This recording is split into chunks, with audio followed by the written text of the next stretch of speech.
Creo fervientemente que el Mundial de Clubes acaba de adquirir un nuevo estatus y con él la Conca Champions acaba de adquirir un nuevo estatus.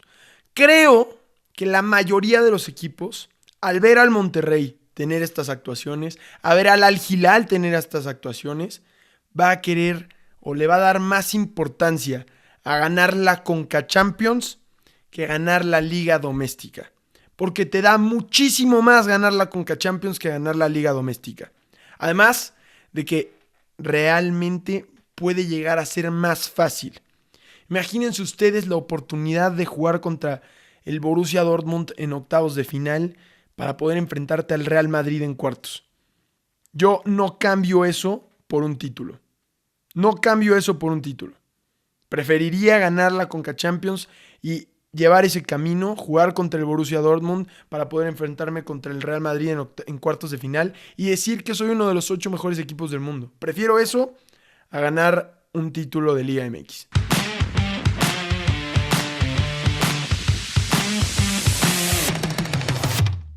Madres y padres santos, bienvenidos a un episodio más del Lineup de Gelón. Este es el episodio 18, semana número 18, como el de Guardado con la selección mexicana, o el de Paul Scholes con el Manchester United, o el de...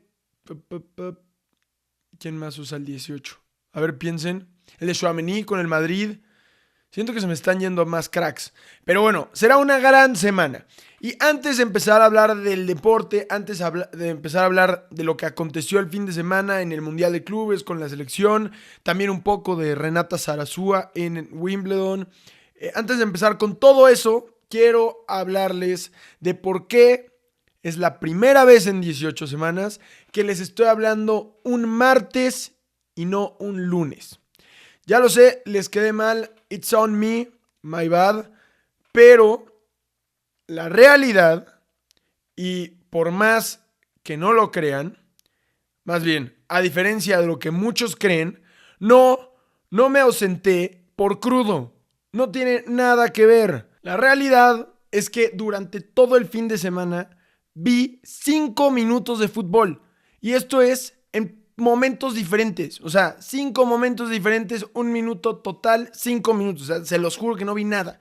Y como vivo por y para ustedes, y ustedes no merecen nada más que la verdad y lo mejor, y mi mejor esfuerzo, no me sentía con la cara de pararme frente al micrófono y frente a la cámara a decir una sarta de estupideces, sin sentido y sin haber visto un solo partido. Entonces mejor opté por dedicar la tarde-noche del domingo, un poco de la madrugada y el lunes a ver todos los partidos de octavos de final del Mundial de Clubes que me perdí, además del de la selección mexicana.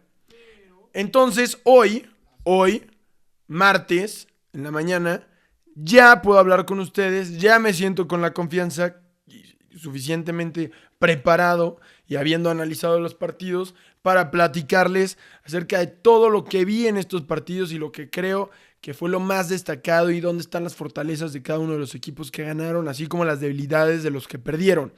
Además, como sé que fue un trabajo tardío, pues tengo que hacer más esfuerzo todavía. Y en esta ocasión verán todo lo que les digo acompañado de imágenes que demuestran esos momentos durante los partidos. Entonces esa es una buena. Pero creo que todo pasa por algo y creo que Deus dijo que este güey no grabe el lunes porque así se puede esperar a la noche y ver el clásico instantáneo del fútbol que estoy por regalarles. ¿Qué carajos acabamos de ver? O sea, ¿qué carajos acabamos de ver? El Manchester City perdió 4-3 contra el Al Hilal de Arabia Saudita. No puedo creerlo. Estoy realmente emocionado por el partido que acabamos de tener. Es un clásico. Cuando pensemos en el Mundial de Clubes, de los primeros partidos que nos van a venir a la mente, va a ser este. Pero no solo en este Mundial de Clubes. O sea, cuando vengan, ¿qué quieren? 10 Mundiales de Clubes más. Este partido que acabamos de vivir seguirá siendo recordado. De esa magnitudes. Porque además, es que hay que aplaudirle a Gianni Infantino. Gianni Infantino, usted es un genio.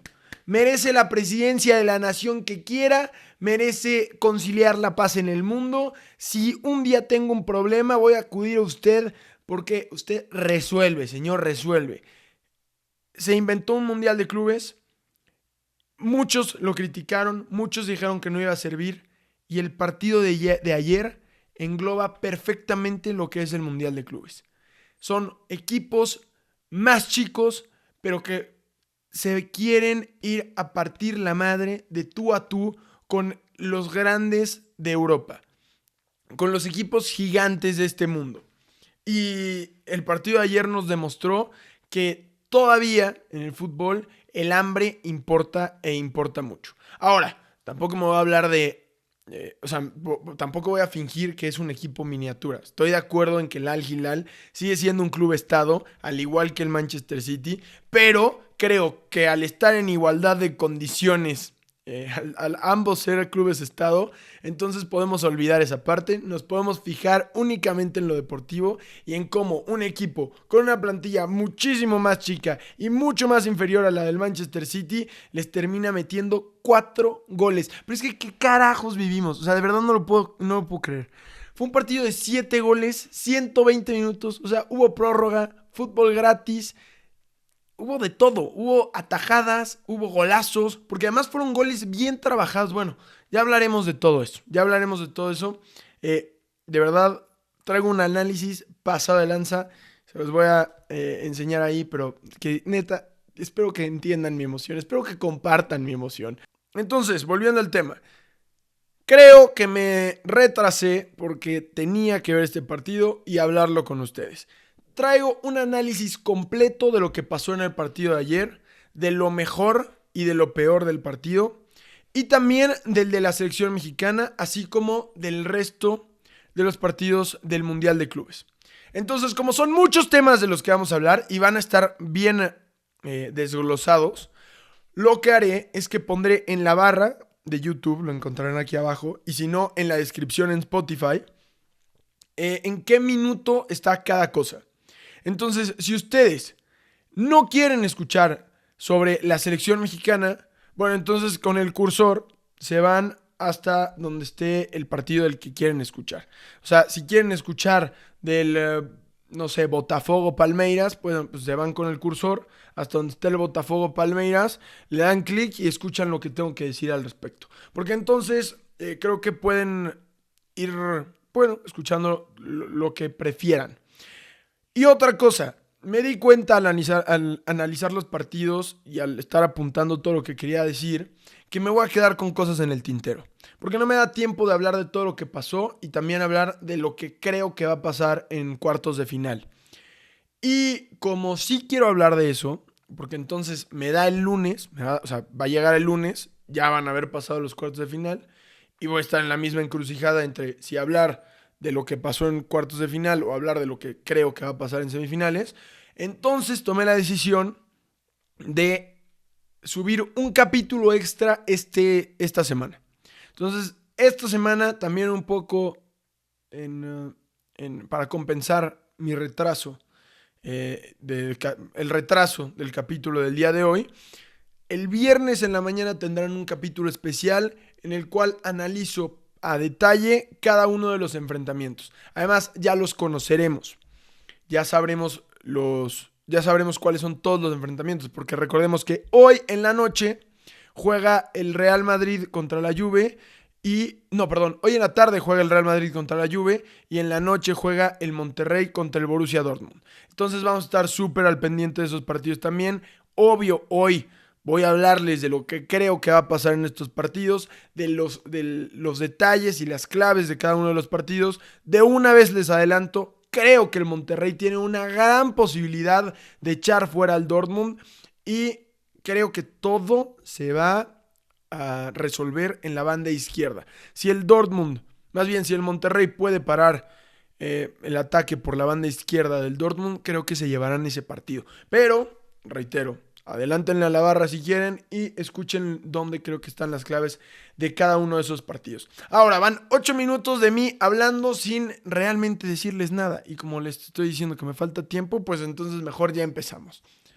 Iba a empezar a hablar de la selección mexicana. Se los juro que con eso iba a empezar el programa, pero es que no puedo. Es que lo que vivimos el lunes por la noche se tiene que hablar. y tiene que ser lo primero que escuchen en la mañana. Espero que se despierten, recuerden el partido, se llenen de emoción, se llenen de alegría y disfruten el resto de su día. Ya, puede pasar lo que sea, ¿eh? Pueden eliminar al Real Madrid hoy. Y yo estoy satisfecho con este Mundial de Clubes, que ha sido una joya. Y además nos da esperanzas para que el Monterrey le pueda ganar al Borussia Dortmund. Porque el día de ayer, dos sorpresas grandes. Primero, el Fluminense eliminando al Inter de Milán. Y segundo, el Manchester City siendo eliminado por el Al Hilal de Arabia Saudita. Y por ahí voy a empezar, porque es lo más importante que pasó el día de ayer.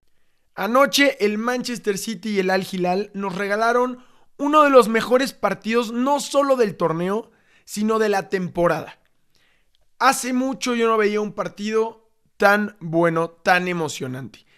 Solo lo pondría por debajo de la semifinal entre el Barça y el Inter de Milán en Champions League de esta temporada. Pero fuera de ahí, no hay otro partido que le llegue. Porque además, usando la comparación entre el Barça y el Inter, este partido hay que sumarle el factor David y Goliat. El factor, el grande, fue vencido por el chico. Eso no podemos decirlo del Barcelona y el Inter de Milán, porque si bien el Barça era mejor que el Inter, y el Inter podía verse peor en el papel, la realidad es que ambos son grandes de Europa. Y no debería sorprender a nadie que el Inter pueda ganar una serie en Champions League. Es algo perfectamente normal, además de que venían de llegar a una final de Champions 2 años antes. Lo que vimos el día de ayer no tiene precedente alguno. No tiene precedente. Es el equipo más chico en ganarle al equipo más grande en una competición de estas jamás en la historia. Jamás, jamás. Porque lo que más habíamos visto, situaciones similares, era Boca ganando un Mundial de Clubes, cuando se ganaban las intercontinentales, pero ahí estábamos hablando del campeón de la Conmebol, que era considerada. En cuanto cae el segundo gol del Al Hilal, el Manchester City manda a la cancha a Ake, a Akanji y a Rodri. 3 piezas fundamentales en la Champions que gana el City. Y estaban en la banca. Y además no es que dijeras, puta, tenían a los suplentes y se veía mal el equipo en la... No. Tenían un equipazo. Vamos a revisar eso. El City salió a la cancha con Ederson. Salió con línea de 4. Ait Nuri, jugadorazo. Bardiol como central. Rúben Díaz como central. Y Núñez del lado derecho. Salió con línea de 3 en el medio campo, con Gundogan como pivote, con Reinders, que es nueva adquisición, y Bernardo Silva como medias puntas, y arriba Jeremy Doku, Haaland y Savinho. O sea, el equipo que tenía el City era una barbaridad. Y se enfrentaron a un Al Hilal que salió con línea de 5, 3 centrales, 2 laterales, 3 mediocampistas y 2 delanteros con Milinkovic-Savic y con Leonardo arriba. Esto no va a ser lo que les ponga aquí en pantalla porque la aplicación subió una alineación que no es la correcta. O sea, vaya, los jugadores son los correctos, pero la realidad es que la formación en ningún momento del partido fue así. Esta fue la alineación que presentaron a FIFA, pero en ningún momento del partido se planteó se plantaron de esta forma en el campo. Ahora sí vamos a lo que fue el partido. El primer tiempo y el segundo tiempo fueron historias completamente distintas. En el primer tiempo el City fue un vendaval ofensivo, llegaron con mucha claridad y con mucha frecuencia al área del Al Hilal y además tuvieron ocasiones muy claras de gol. De hecho, es un milagro que el partido no se haya ido al medio tiempo 4-0 favor de City. O sea, de verdad es un milagro. Y fue por el factor, el portero, el marroquí Bono, que ya es, se los digo de una vez, ya es una leyenda para todos los niños que están viendo fútbol ahorita. O sea, porque para todos los niños de fútbol van a recordar a Bono en la selección marroquí que llegó a las semifinales del Mundial del 2022 de forma sorpresiva. Y también van a recordarlo en este Al Hilal, que fue el Al Hilal que llega a cuartos de final también de forma impensable. Entonces, Bono ya es una leyenda en el fútbol, se los juro, se los firmo. Pero la realidad es que tuvo un juegazo. Sacó 7 balones en el primer tiempo nada más. O sea, en el primer tiempo nada más tuvo 7 atajadas. Y les voy a decir que de esas 7, 4 4 por lo menos eran muy claras de gol. Si no es que 5. O sea, si no es que 5. Entonces vamos a ver un poco de lo que les estoy diciendo. Por ejemplo, aquí tienen perfectamente una jugada al minuto 28. Aquí el City ya iba 1-0 arriba, pero Gundogan está rematando en el área chica.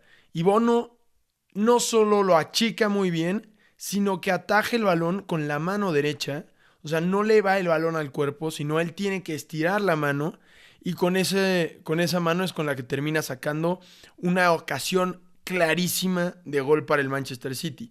Como estas, hubo otras dos y después otros dos remates que ataja bajo los 3 palos, no haciendo algún tipo de salida. Entonces lo de Bono es crucial. Sin Bono, este partido ni siquiera hubiera llegado al medio tiempo. Bono para mí es el mejor jugador del partido, aunque él no gana el premio al mejor jugador del partido, ese se lo lleva Leonardo por los 2 goles que anota, pero incluso para mí Leonardo tampoco fue el mejor jugador de campo. Para mí el mejor jugador de campo fue Malcolm, ya hablaremos también al respecto. Pero el City anota el primer gol al minuto 9, parece que llevan la cosa muy en calma, siguen llegando con mucha claridad, no llega el gol, pero no le anotan gol tampoco. Y esto me llamó la atención porque los comentaristas del partido estaban adulando al City por no recibir gol. Hablaban de un muy buen trabajo del City en defensa y también hablaban de lo que había sido el City últimamente en defensa, porque es cierto que esta temporada del Manchester City había sido una coladera absoluta y su defensa había sido gran parte de por qué el City había tenido la temporada tan catastrófica que había tenido. Y Agulla, específicamente Andrés Agulla, dijo que era notable que el City siguiera con el marcador en 0 y los enalteció por la gran labor defensiva que estaban haciendo.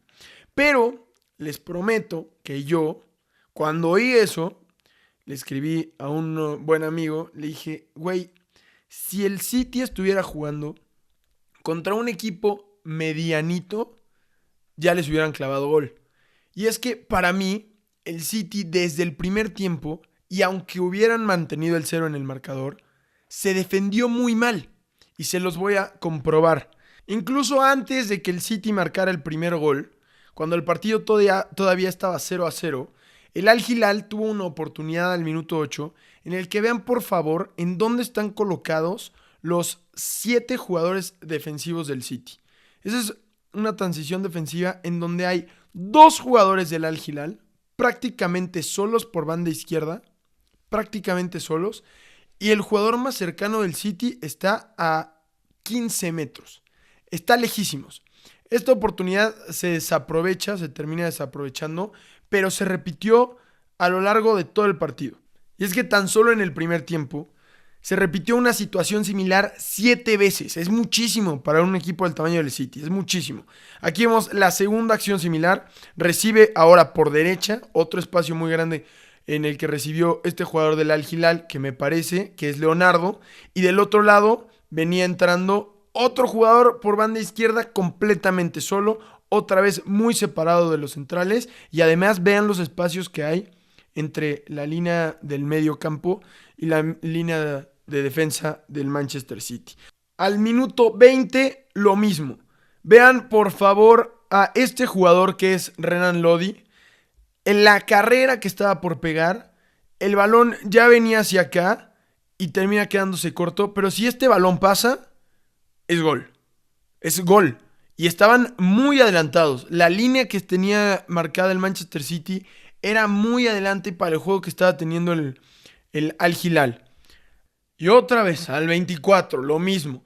Vemos que hay 4 jugadores del Manchester City en un espacio de 10 metros, cubriendo solamente a 2 del Al Hilal. Y del lado izquierdo está Cano, que es un jugador del Al Hilal, completamente solo. El jugador del City más cercano está a 30 metros de distancia. Y él, por delante suyo, tiene 40 metros sin que haya un solo jugador del Manchester City. Este balón tuvo que haber llegado a esta área. no llega y se desaprovecha otra oportunidad. Al 29, lo mismo, contragolpe. Malcom controla mal este balón, pero vean por favor cómo entraba Leonardo completamente solo. Si este balón pasa, si Malcom controla bien y da este pase, seguramente estábamos hablando de un gol del Al Hilal. Y al 42, lo mismo. En este no se ve tanto el espacio, pero es la jugada más clara que tiene el Al Hilal y también la desaprovechan. El City no fue buena defensa en el primer tiempo. De hecho, fue muy mala. Pero el Al Hilal desaprovechó, cosa que no hizo en la segunda mitad. Vamos a ver eso. Aquí vemos al minuto 51, el partido ya estaba 1-1. Ahorita hablamos del gol del empate. El Manchester City tiene un córner del lado izquierdo y el Al Hilal mete a los 11 jugadores a defender dentro del área. Están los 11 dentro del área, ¿ok? Vamos a ver los segundos. 6 segundos después, el Al Hilal logra recuperar el balón y es cuando Joao Cancelo, que es quien tiene el balón aquí enfrente, va a meterle un pase a Malcom al espacio. Otro espacio que deja el Manchester City. Pero vean por favor en dónde está Malcom, en dónde está Joao Cancelo, en dónde están todos los jugadores del Manchester City y el tiempo. 51 minutos con 6 segundos. Tan solo 7 segundos después, Malcom ya estaba disparando a gol con solo un defensa cercano a él. Fueron 7 segundos lo que tardó Malcom en llegar de 3/4 de cancha propia al área rival, casi a la altura del punto penal. En solo 7 segundos lo de Malcom. Es una locura. Este es el segundo gol. Pero esto habla de dos cosas. Primero que nada, otra vez, atacar los espacios. El City mal parado atrás. Bastó con un solo pase de Joao Cancelo. Para que Malcom pudiera definir. 7 segundos después. Eso me vuela la cabeza. Me parece la mejor jugada del partido. Me parece que define perfectamente lo que fue el Manchester City. Muy pobre abajo y muy rico arriba. Mandaba a muchos jugadores arriba, pero abajo muy, muy deficiente. Y Malcom, que a mí me parece el mejor jugador del partido.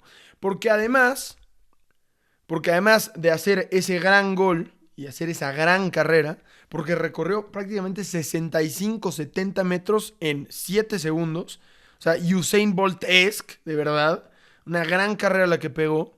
El gol del empate del Al Hilal también es en gran parte gracias a Malcom.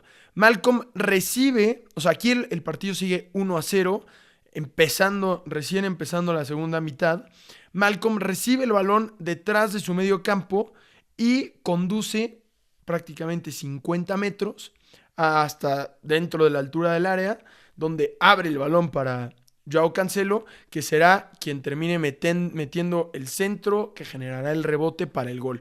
Pero Malcom además recibe de espaldas, se quita a Ait Nouri porque le mete el cuerpo, se lo quita, se da la media vuelta y logra recorrer prácticamente 50 metros para que se generara el primer gol del Al Hilal. Entonces lo de Malcom para mí es espléndido. Hace los primeros 2 goles prácticamente del Al Hilal. Y con esto es que podemos hablar de que cuando llegue el segundo gol del Manchester City, el Al Hilal no lo resiente porque lo pueden enviar a la prórroga. Pero una vez en la prórroga, a mí me impresiona también muchísimo que el Al Hilal estaba perfectamente bien parado atrás, con su línea de 5 súper bien marcada, aún 120 minutos después del arranque del partido. Entonces, eso habla también de Inzaghi, del trabajo que ha hecho Simone Inzaghi y de cómo en un mes y medio ha implantado lo que veíamos en el Inter de Milán, esa línea de 5 que aprovechaba las bandas. Porque en esta segunda mitad sí se vio cómo el Al Hilal aprovechó esas bandas, porque de ahí se generaron los goles.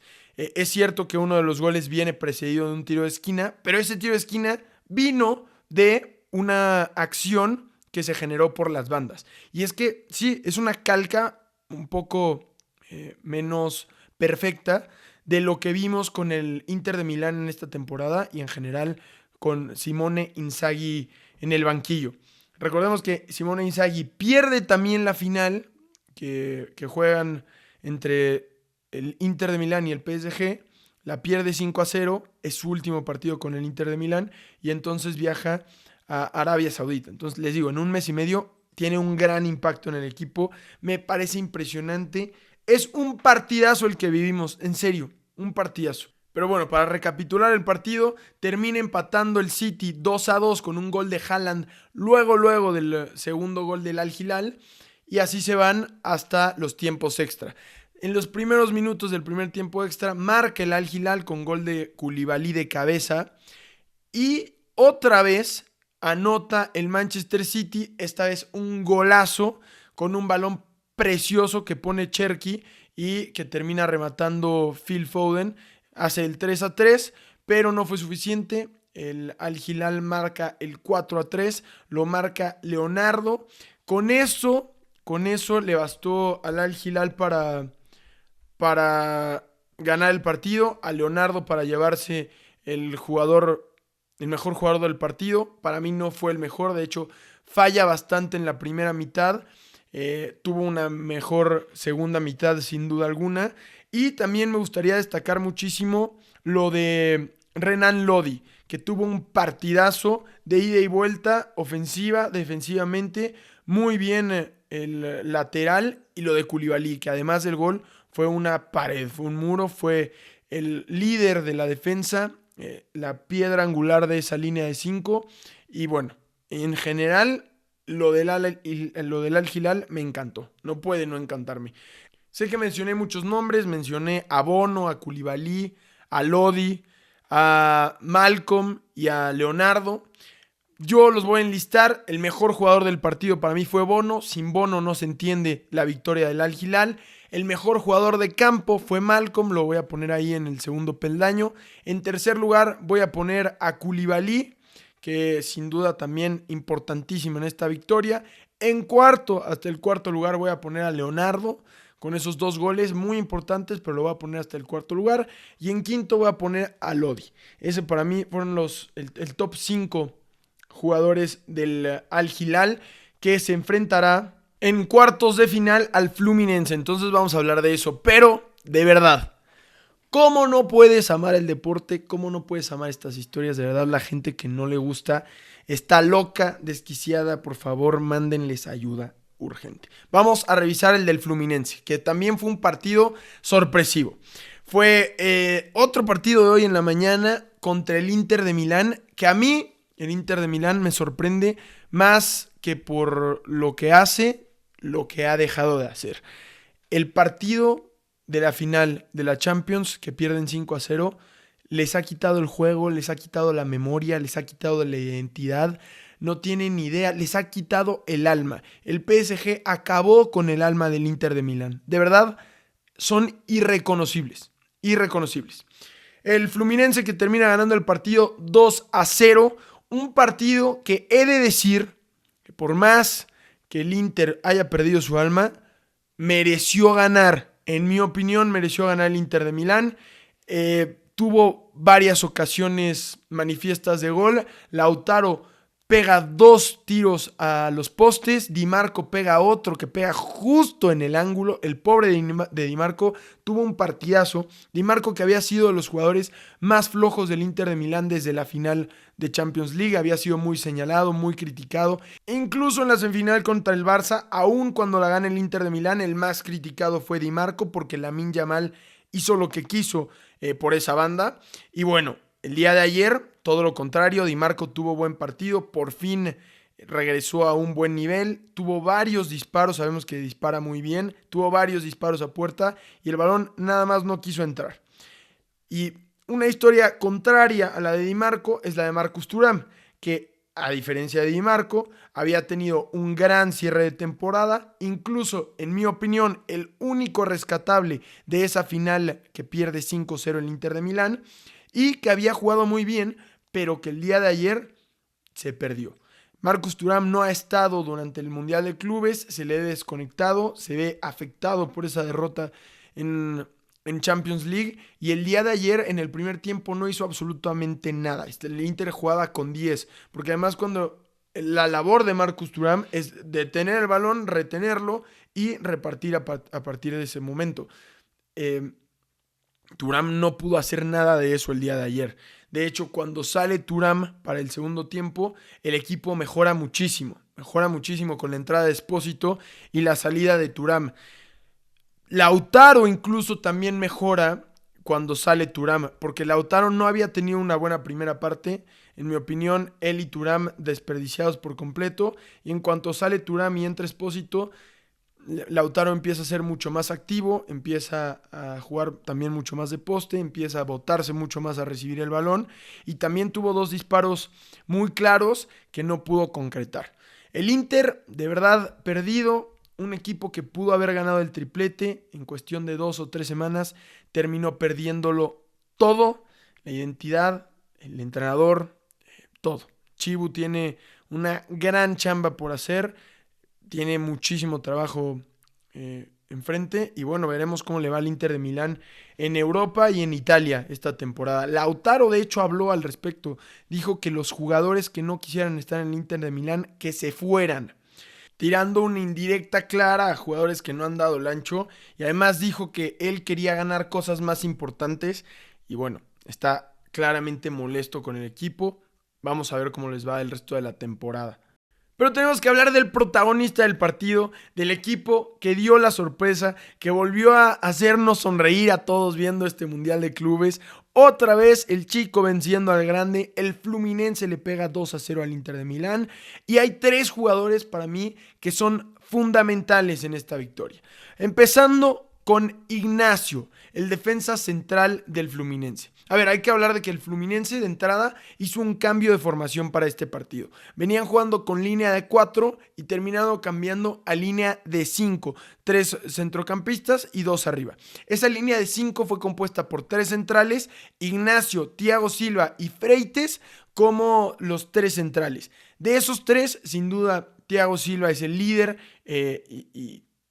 y hay que aplaudir lo que está haciendo, sobre todo a su edad de 40 años. Es increíble el nivel en el que está jugando. Pero el mejor central de esos 3 fue Ignacio, que tuvo un total de 20 recuperaciones defensivas. ¡20! Es muchísimo. Jugó verdaderamente bien, ganó el 75% de sus duelos aéreos. Tuvo un partidazo. Ignacio, muy bien. Pero esta victoria definitivamente no se entiende sin el arquero Fabio. Arquero brasileño de 44 años que sacó 4 balones cruciales, que estuvo saliendo muy bien por aire, cosa que no podemos decir de otros porteros como Ederson, y que prácticamente salvó al Inter de Milán salvó al Fluminense de que el Inter de Milán les anotara más. Y el tercer jugador que yo quería destacar es John Arias, que tuvo un auténtico partidazo en ofensiva. Para mí fue el mejor.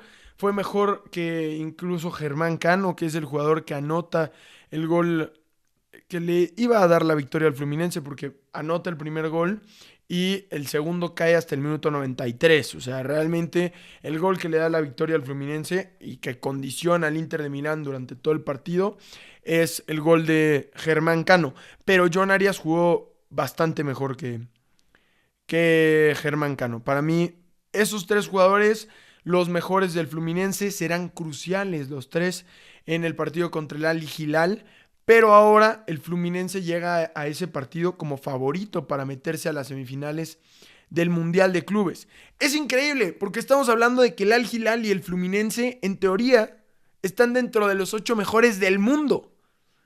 O sea, piensen eso, es una belleza este torneo. Dios bendiga este torneo, larga vida este torneo. Y bueno, verdaderamente magnífico. Había otra cosa que quería decir. Déjenme... ya me acordé. Lo del Fluminense también, o bueno, gran parte del éxito que ha tenido el Fluminense ha sido gracias a que han aprendido de sus errores y que su entrenador Renato Gaucho no se ha casado con las ideas que tenía al principio del torneo. Algunos entrenadores deberían aprender a no casarse con sus ideas, pero Específicamente quiero hablar de un ejemplo, el de Canovio. El uruguayo jugó el primer partido de titular como extremo por izquierda y no funcionó. Tuvo un muy mal partido, todos los balones los perdía, se caía, era más débil que el resto. Si no perdía el balón, lo jugaba para atrás. En general, muy mal partido. Renato Gaucho lo saca, decide meter a John Arias como lateral izquierdo, perdón, como extremo por izquierda. Lo cambia de lado nada más y el equipo funciona de una manera completamente distinta. Y bueno, a partir de ahí, Canovio no ha visto un solo minuto en todo lo que va del torneo. Y gracias a eso es que la ofensiva del Fluminense ha funcionado. Porque recordemos que el Flu prácticamente es un equipo como de catenacho. Se defiende mucho y ataca poco. Pero si esas pocas acciones no las aprovechas, entonces estás en un problema serio. Y así fue la historia del Fluminense al principio del torneo. Mejoró, en este fue mucho más contundente. Y además, eso que más bien, tomando en cuenta que hicieron un cambio de formación, reiteremos, empezaron con línea de 4 y en este partido contra el Inter entendieron que tenían que defenderse mucho más y cambiaron a línea de 5, les funcionó a la perfección. Y es que me parece increíble que el partido más importante de la historia de dos equipos haya sido el mismo día en el mismo torneo. Vaya, seguramente el del Fluminense habrá sido aquella final de Libertadores que terminan ganándole a Boca. Estoy de acuerdo con eso. Pero digamos que es el segundo. O sea, dos de los juegos más importantes en la historia de dos clubes se dieron el mismo día en el mismo torneo, en el Mundial de Clubes. El Al Hilal venciendo al Manchester City y el Fluminense venciendo al Inter de Milán, subcampeón de Europa, para avanzar a los cuartos de final y meterse dentro de los 8 mejores equipos del mundo. Es realmente increíble. Pero ahora voy a darle una pausita al Mundial de Clubes para hablar de la selección que se enfrentó a Arabia Saudita el sábado. Los vencieron con marcador de 2-0, pero una selección que nuevamente deja más sensaciones negativas que positivas. Otra vez Javier Aguirre salió con un cuadro alterno. Otra vez se pone a experimentar. Otra vez tengo la idea de que Javier Aguirre sigue sin tener ninguna visión de lo que será el equipo en la inauguración el 11 de junio de 2026 en el Azteca. En esta ocasión sale con Malagón como portero, línea de 4, Julián Araujo por derecha, es una novedad. Para mí juega bien, es de los mejores del partido. Pareja de centrales fue Johan Vázquez y Edson Álvarez. Esto para mí fue bueno. Y del lado izquierdo Jesús Gallardo, que no tuvo un buen partido. En medio campo, Eric Lira, Marcel Ruiz y Gilberto Mora, lo más destacable del partido. Y arriba Raúl Jiménez, Alexis Vega y el Piojo Alvarado. A ver, el mejor del partido para mí fue Alexis Vega. Marca un gol, pero además juega muy bien porque genera a partir de que Javier Aguirre por fin le dio un poco más de libertad. Ahorita vamos a ver varias imágenes en las que se muestra que Alexis Vega ya no partía tan pegado a la banda, sino que tenía mucha más libertad e incluso se le veía meterse hacia el centro y de ahí generaba muchísimo fútbol, que era lo que yo les decía que se necesitaba en Alexis Vega. Necesitaba mucha más libertad, necesitaba no estar pegado al carril de la izquierda y en esta ocasión eso también es positivo. Pero para mí lo más positivo de todo el partido es el debut de Gilberto Mora. Este niño de 16 años y 277 días se convirtió en el jugador más joven en la historia en debutar con la selección mexicana. Escuché muchas opiniones diferentes, unas cruzadas, varios creyendo o crucificando la idea de que debutara Gilberto Mora a esta edad, diciendo que inflamos mucho a los jugadores muy temprano y que los aventamos a la selección mexicana muy temprano y que por eso no rinden y no terminan de dar el ancho. Yo estoy completamente equivocado con esta idea. Creo que si tienes un jugador joven, lo tienes que aprovechar y lo tienes que meter. Y que crezca en la selección es importante.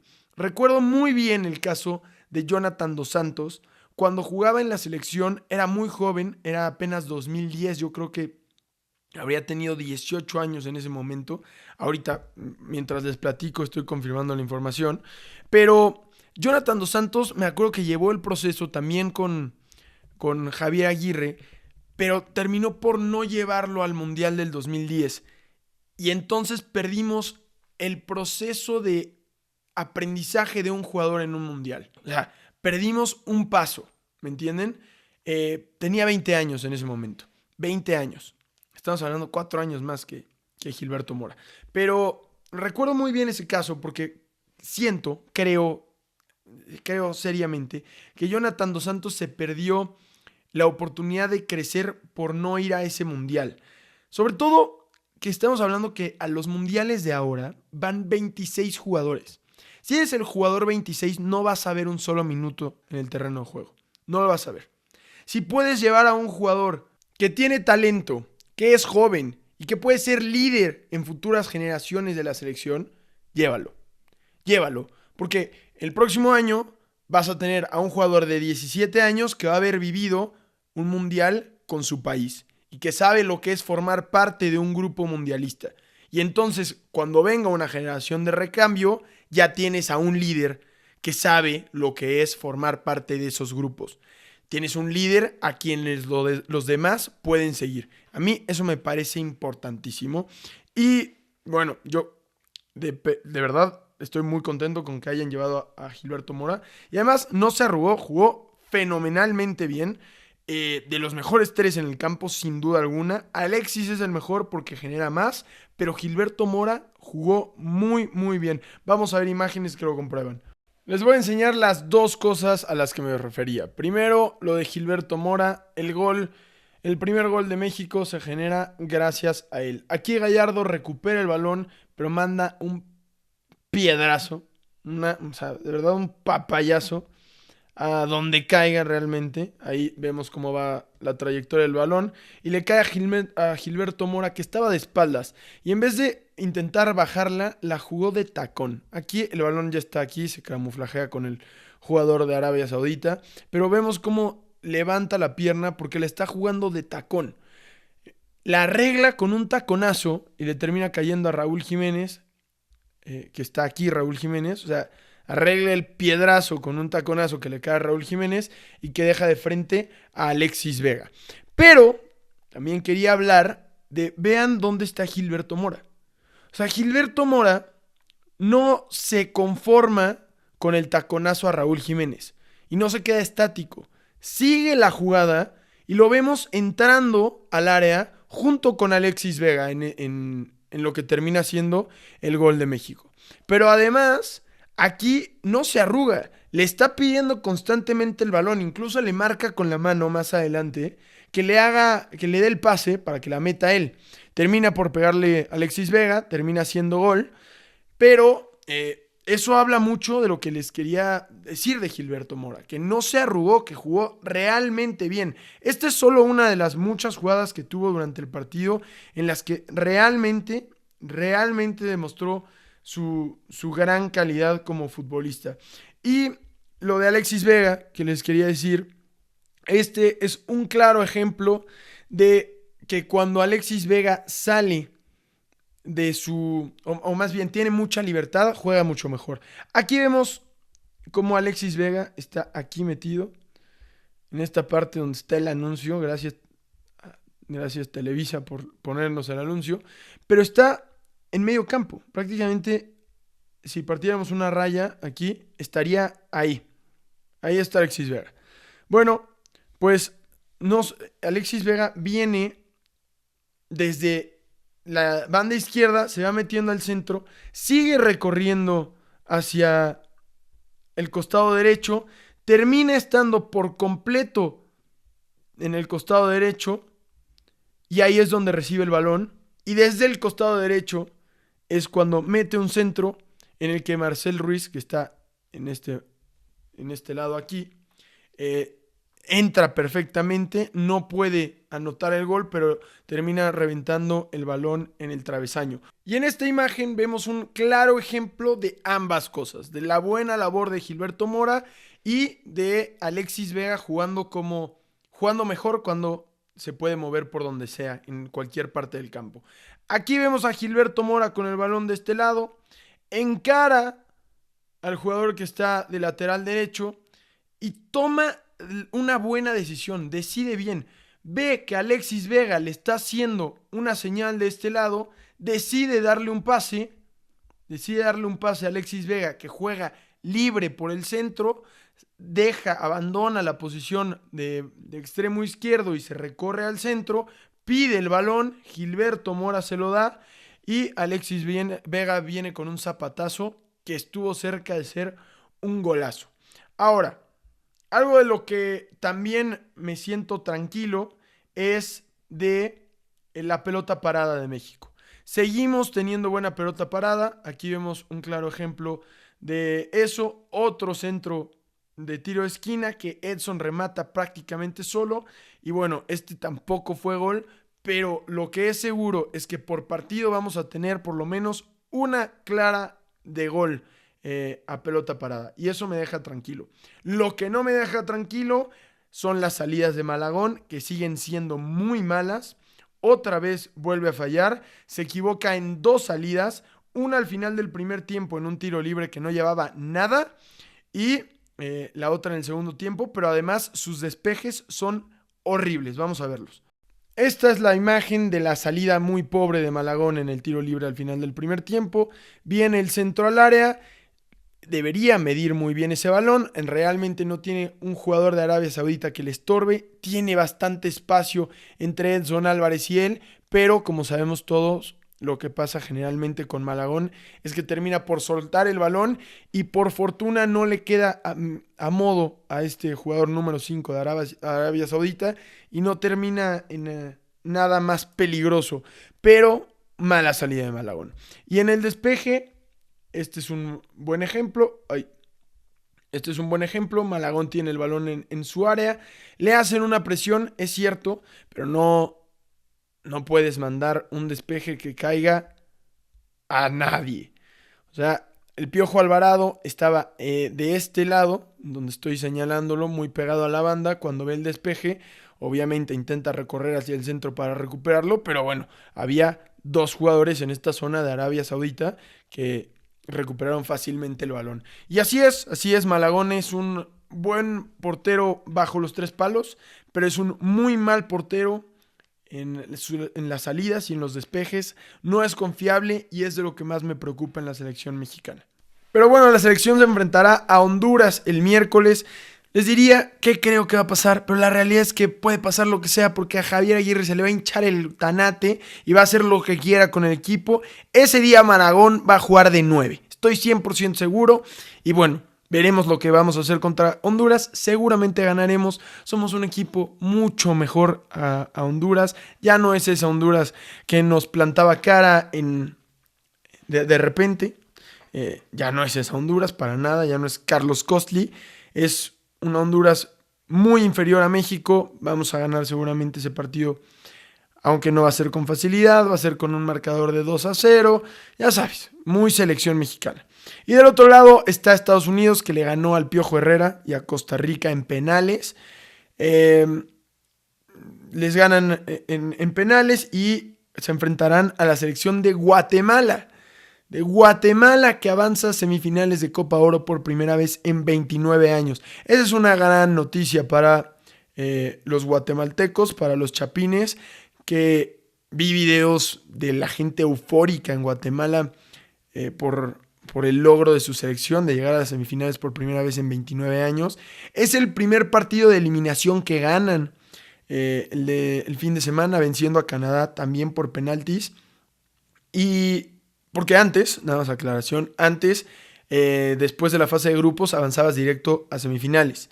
Entonces nunca habían ganado un partido de eliminación y fue de forma cardíaca además, porque se van a penales y se van a muerte súbita. Tenían el penal del gane, lo fallan y afortunadamente para los chapines, Canadá vuelve a fallar un penal y terminan por liquidarlo. Pero muy emotivo, eso creo que fue lo mejor del fin de semana en Copa Oro. La forma en la que lo narraron también en Televisa fue bonita, porque sí, encumbró un momento importante para una selección que llevaba 29 años sin hacer nada. Imagínense ustedes a la selección mexicana 29 años sin llegar a las semifinales de la Copa Oro. Claro que no podemos comparar el nivel de selecciones y la grandeza o sea, la grandeza me refiero a lo grande, literalmente, que es la industria en un país y en otro.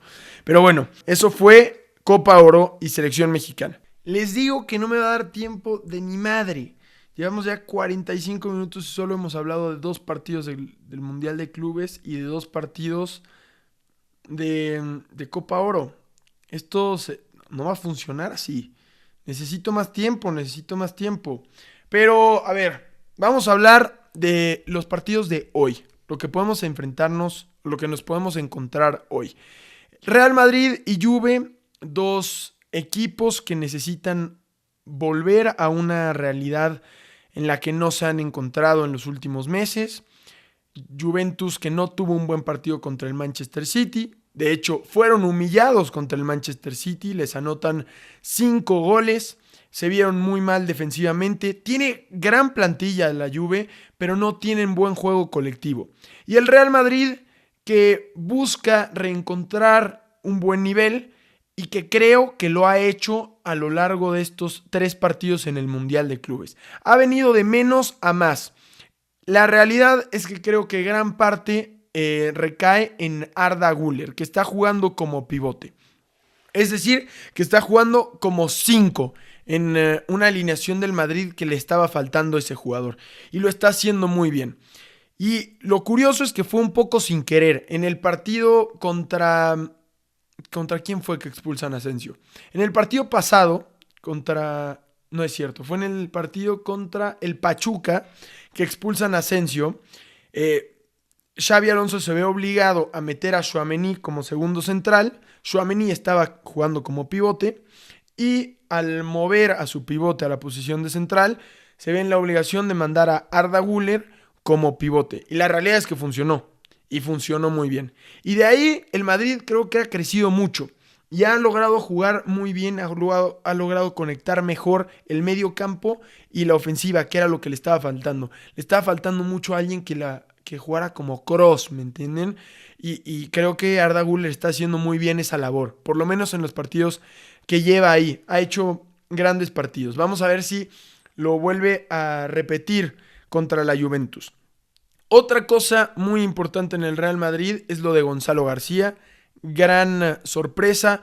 Vamos a ver si Xabi Alonso tiene las agallas de jugar, de mantenerse con Gonzalo García y usar a Mbappé como extremo por derecha. Lo digo porque sabemos que Gonzalo García empezó a jugar este torneo porque a Mbappé le dio una enfermedad, no pudo jugar ninguno de los primeros 3 partidos y entonces Gonzalo García tiene la oportunidad de ser titular y la aprovecha. Anota 2 goles, juega muy bien también botándose, mete muy bien el cuerpo, da asistencias. Realmente ha tenido un gran torneo Gonzalo García y a mí me gustaría verlo en el campo, verlo como titular. Ahora, para que quepa Gonzalo García en el 11, alguien se tiene que mover. Y ese tendría que ser Mbappé. Obviamente no vas a sentar a Mbappé, que te factura más de 40 goles al año. Y entonces me pregunto, ¿quién anda mal en el Madrid? ¿Vini? No vas a sentar a Vini porque Vini parece que quiere retomar su nivel, parece que está jugando mejor. De hecho, en el partido contra el Salzburgo es el mejor junto con Arda Güler y junto con Gonzalo. Juega muy bien ese partido. Y entonces, ¿quién está jugando mal? Pues tu extremo derecho. Rodrigo está jugando muy mal. Y tu segunda opción era Arda Güler de ese lado, ya no lo vas a usar porque Arda Güler está de pivote. Realmente esa posición ahorita yo la veo como vacante. ¿Por qué no intentas con Kylian Mbappé del lado derecho?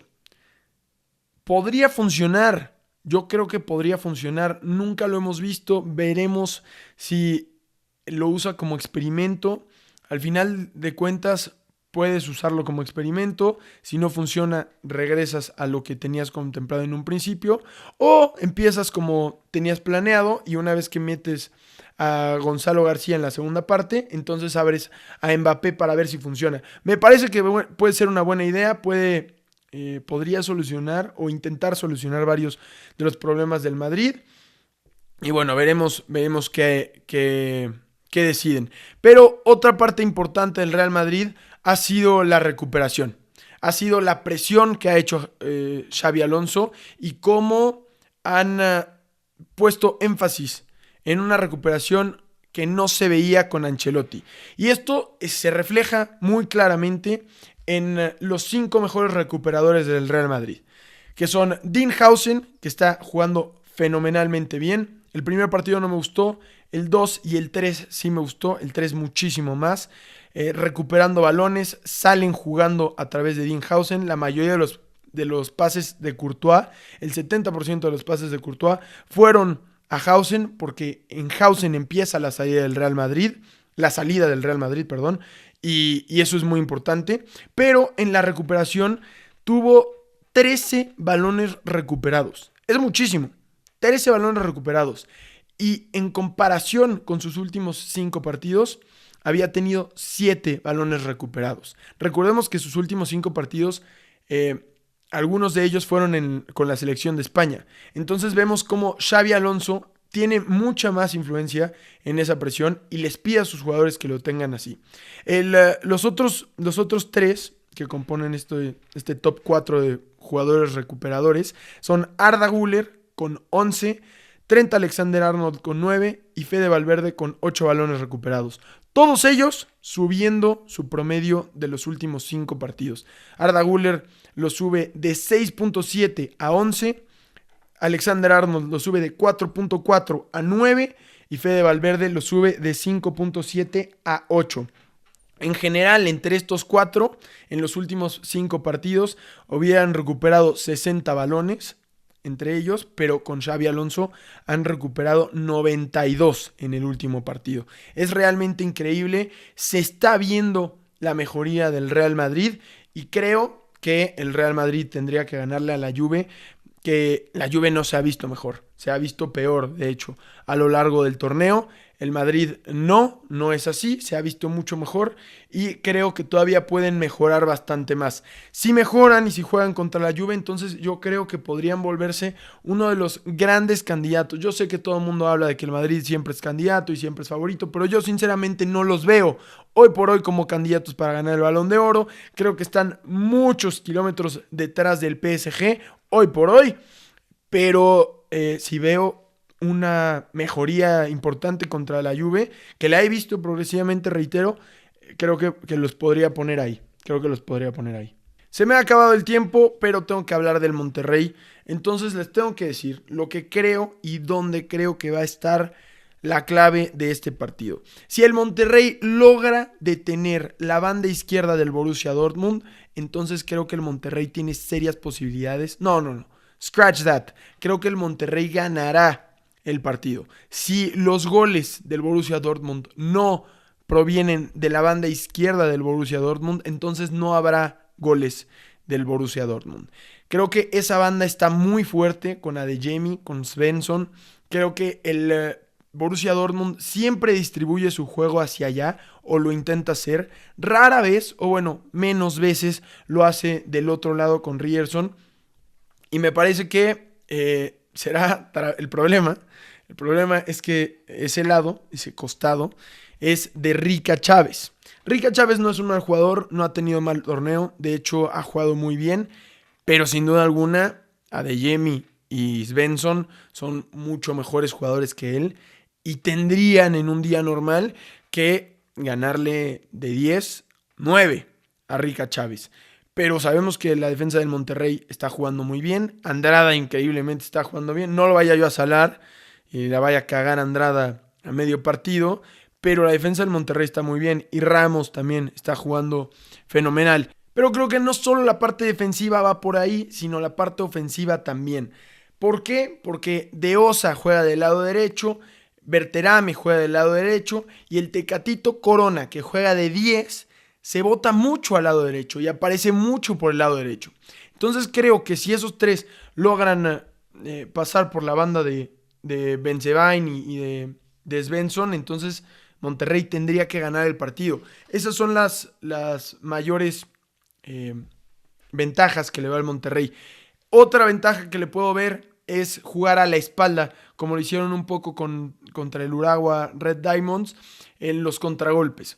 Eran muy rápidos, el Monterrey aprovechó mucho la espalda de los dos laterales y al ver que Svensson sube tanto y que Ryerson sube tanto, entonces pueden aprovechar la espalda de esos dos laterales. Aunque si el Dortmund sale con una línea de 5, entonces 2 de los centrales podrán cubrir cada uno de esos lados. Será interesante ver lo que pueda suceder en el partido. Creo que el Monterrey va a ganar el partido, creo que el Real Madrid ganará el partido y entonces avanzarán a la siguiente ronda, a cuartos de final. Imagínense ustedes que el Fluminense, el Al Hilal, el Palmeiras y el Monterrey estén dentro de los 8 mejores equipos del mundo. Sería una absoluta locura. Una absoluta locura. Vamos a revisar rápidamente porque lo tenemos que hacer. Yo sé que ya me extendí con todo esto, pero vamos a revisar la llave. El Fluminense irá en contra del Al Hilal en cuartos de final. El Palmeiras en contra del Chelsea. El PSG en contra del Bayern Múnich en lo que será un juegazo. Ya hablaremos de él el viernes. Y el ganador del Monterrey se enfrentará al ganador del Real Madrid en contra de la Juventus. Entonces, bueno, pues el Monterrey jugará por la oportunidad de enfrentarse al Real Madrid en una Copa del Mundo. Increíble. Creo fervientemente que el Mundial de Clubes acaba de adquirir un nuevo estatus y con él la Conca Champions acaba de adquirir un nuevo estatus. Creo que la mayoría de los equipos, al ver al Monterrey tener estas actuaciones, a ver al Al Hilal tener estas actuaciones, va a querer o le va a dar más importancia a ganar la Conca Champions que ganar la Liga Doméstica. Porque te da muchísimo más ganar la Conca Champions que ganar la Liga Doméstica. Además de que realmente puede llegar a ser más fácil. Imagínense ustedes la oportunidad de jugar contra el Borussia Dortmund en octavos de final para poder enfrentarte al Real Madrid en cuartos. Yo no cambio eso por un título. Preferiría ganar la Conca Champions y llevar ese camino, jugar contra el Borussia Dortmund para poder enfrentarme contra el Real Madrid en cuartos de final y decir que soy uno de los 8 mejores equipos del mundo. Prefiero eso a ganar un título de Liga MX. De verdad se los digo. Pero bueno, los dejo con esa reflexión, ya me extendí. Hablaremos el viernes de todo lo demás. Muchísimas gracias por escucharme como todos los lunes, esta vez en martes a las 8 de la mañana. Seguramente lo subiré antes. Muchas gracias por su paciencia, que hayan escuchado todo, que les haya gustado. Déjenme sus comentarios, likeen y digan que soy un genio, bla, bla, bla, bla, bla, ya saben cómo es. Compártanlo, síganme. Y bueno, nos estamos hablando en redes sociales. Chau.